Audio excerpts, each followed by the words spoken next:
Okay then, so the next game that we're going to be looking at is Cabela's Legendary Adventures for the PSP. Obviously we're continuing our PSP games here. I think this was this the third one? The third one, yes. So this is the third PSP game we're looking at. Obviously, like I said, Cabela's Legendary Adventures. It's one of the games we actually didn't look at as part of the other Cabela video, just because I couldn't look at all of them. As you could see from the title card, it was also developed by Sangrain Studios. They were the main developer for Cabela's for such a long time. The game was also released on the PlayStation 2 and Nintendo Wii, and it was released in September 2008 on the PSP. Yeah, it looks like it came out across all three platforms around about the same time, in the same month, September 2008. We don't need to see the intro again, okay, thank you. Alright, again, I don't know what to really expect with this. With a title like Legendary Adventures, what are you really to expect? You know, I thought every single Cabela journey that we've been on thus far... Oh, God, of course. I hate games that do that. They give you the name player, and you should be, as soon as you press B, press another letter, it should delete the player and start typing, but it doesn't do that. But yeah, I thought that every single Cabela game we've played thus far has been legendary, but I guess not. I guess this one is the only legendary Cabela game. Right. The difference here with this game is that we have no experience with this one. It's not like Dangerous Hunts or African Safari, where we have a little bit of experience from playing the home console versions. We have no experience with this one. No experience whatsoever. So we have Marksman, Adventure, and Legend. Well, of course we want to play Legend at the end of the day. Okay, so we're hunting Goliath, the legendary white-tailed deer. Every great hunting story has its beginnings. Head to the back and into. I'm not going to read that. You know why I'm not going to read that? Why does it have to be scrolling like this? Why couldn't you allow me? You have literally navigate down below there. There's the up and down arrows on the D-pad are literally doing nothing. Absolutely nothing. So you're telling me you couldn't let me scroll through that and read that at my own pace? No, apparently not.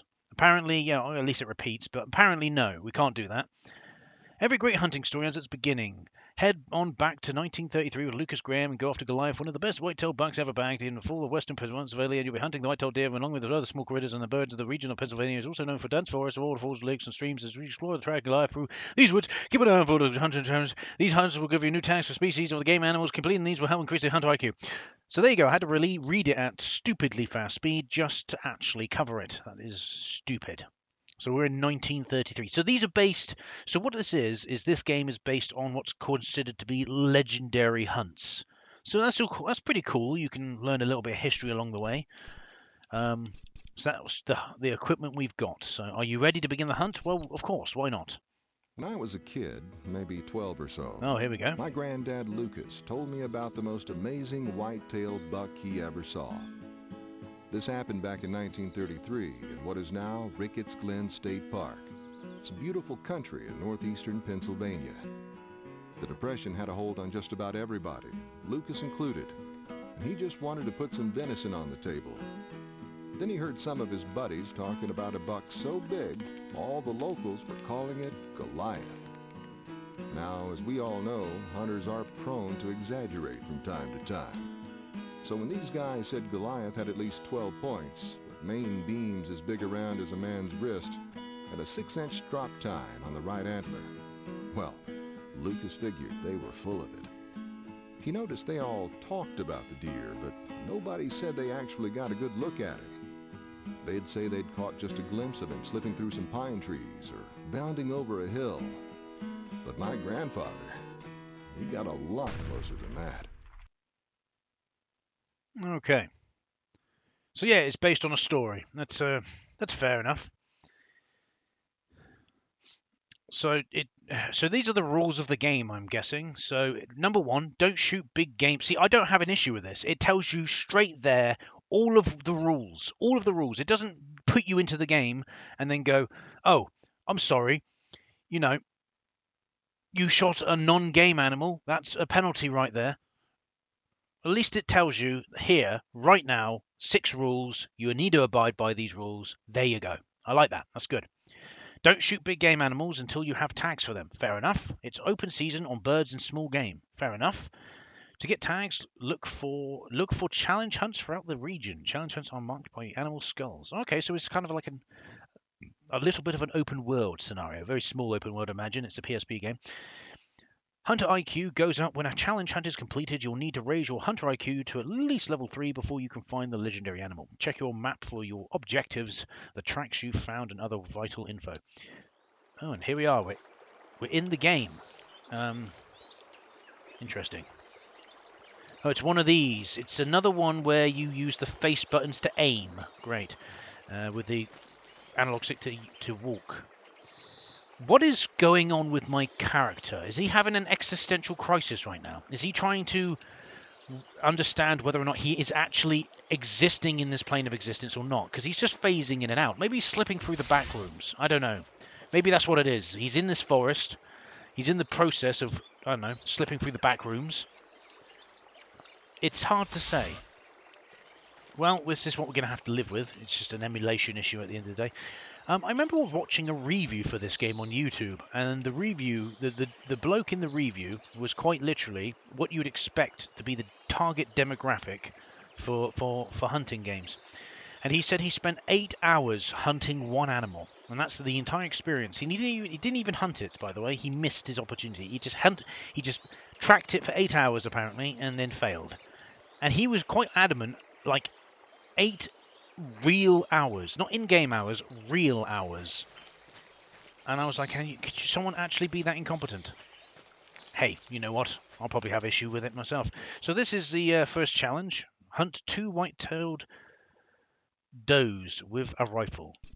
I don't see why not. Let's go for it. So that's what we're doing. We've got to hunt 2 white-tailed does.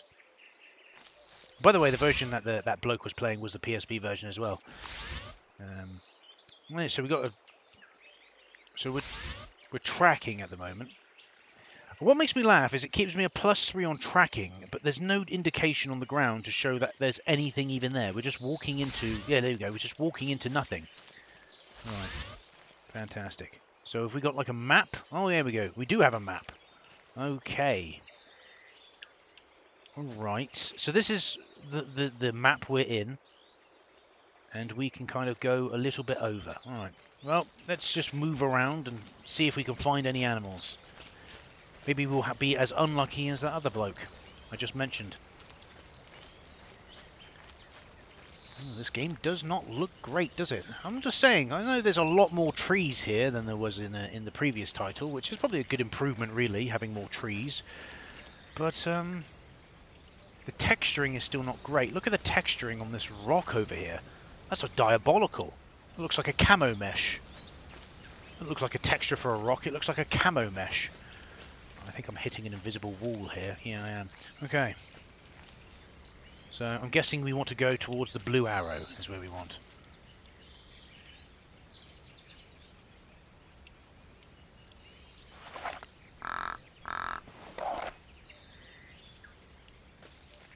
Well, I've just blown the call in the hopes that maybe we get a response, but we didn't. So, right. Oh, this seems to be an abandoned shack here. Nice.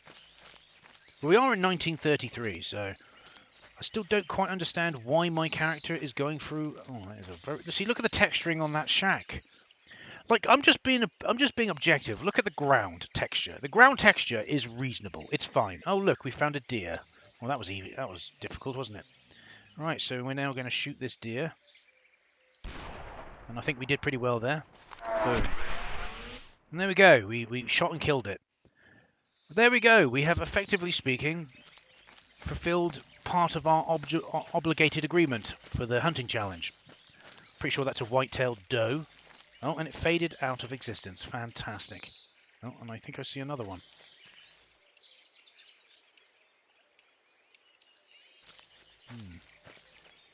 But as you can see... Oh, has it noticed me? Oh, there is one. But it's not what actually we're hunting, so...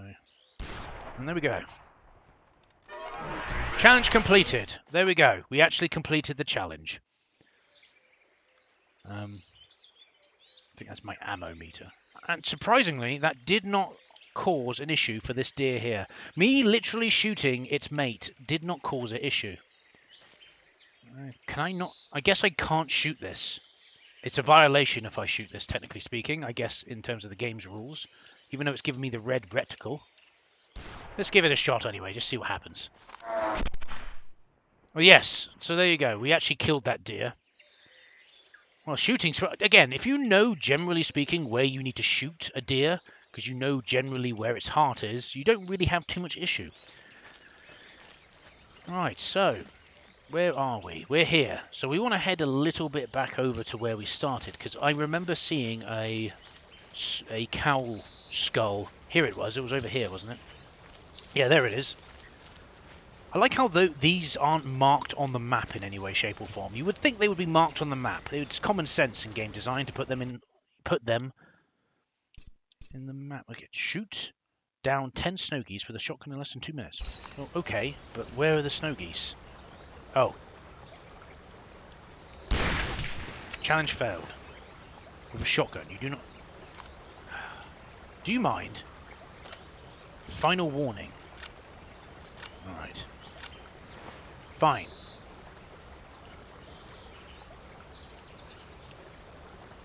So we've now got the shotgun. Right? Right. Thank you. Alright then. So we've got to shoot 10 snow geese. There's one.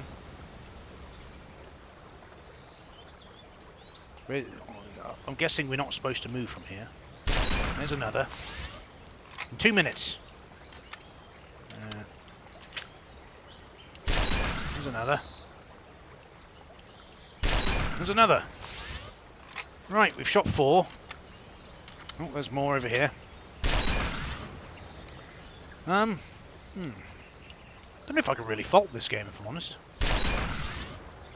We're doing okay. We've shot 6 so far. We're doing pretty reasonably. Oh dear. That one's a bit... I can't believe that I can't look straight up. That's a little bit weird, if I'm honest. I can't look straight up. There we go. There's another one. I can see some in the distance there. I wouldn't think that my shotgun would hit these, but who knows? I might be wrong. There we go. Challenge completed.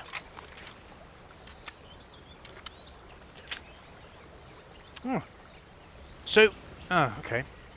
So I don't know what it is. Like, my gun seems to be okay. Look, my gun is okay right in this instance. It seems to be when I'm pointing at certain things, like the ground. Maybe it's when it's actually clipping with items. Like you can see it's clipping with these shrubs. So that's that challenge completed. Yeah, I don't think I really have an issue with this game. It's fine. It's probably... Yeah. It works. I'm not really a fan of the aiming with the face buttons, but the animals don't seem to be too reactor, I don't know what the word is. They don't seem to react too much to your presence, which is what you want. You know, if you want a hardcore hunting game, that's fair enough. But for me, this is a video game, you know. A hardcore hunting game should be called hardcore hunting, or again, for example, let's use Cabela's Big Game Hunter Pro Hunts. It's in the title. It literally has Pro Hunts in the title. You want to be a serious hunting game, fair enough. But in my original Cabela video, when I looked at that game, I faulted it because of it. I said I did not enjoy how strict it was on you making mistakes. But then again, it was a pro hunting game. It's for pro hunts. For pros, I guess you could say. Well, it's not really my kind of thing. All right, I think we're going to stop here for Legendary adventures. It works. It's fine. Besides the little bit of emulation issues with the graphics, it's fine. Can't really fault this game. It works. It just could have a little bit better control scheme.